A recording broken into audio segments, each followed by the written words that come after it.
1, 2, 3. Rustig. Welkom by nog 'n Storybeer storie.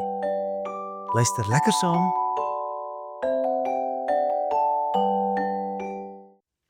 Melanie verhuis. Melanie muis huil bitterlik.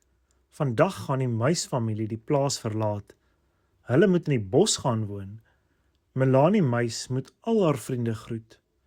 Oink, oink, oink, snik die oetjies. Totsiens.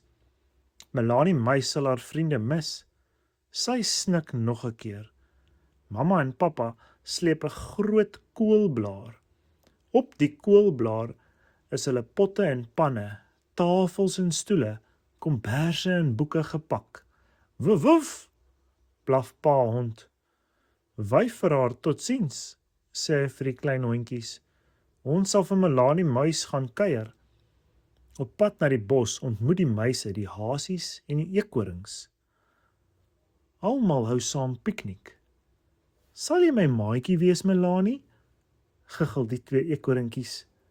Hulle gee vir Melanie 'n okkerneut dop wa.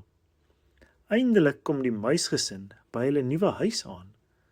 Welkom, welkom, piep die muise wat langsaan woon. Ons is julle bure. Ons sal julle help uitpak. Elke muis dra iets by die huisie in. Daar is 'n groot kamer met 'n kaggel, 'n spesiale plek vir potte en panne en 'n spesiale plek vir boeke. Maar dis nog nie al nie. Melanie muis het haar eie oulike kamertjie. Sy wys vir haar nuwe maats al haar speelgoed. Nou huil Melanie muis nie meer nie. Nou is Melanie muis tuis in haar nuwe huis saam met haar nuwe maats. Fluit, fluit, my storie is uit.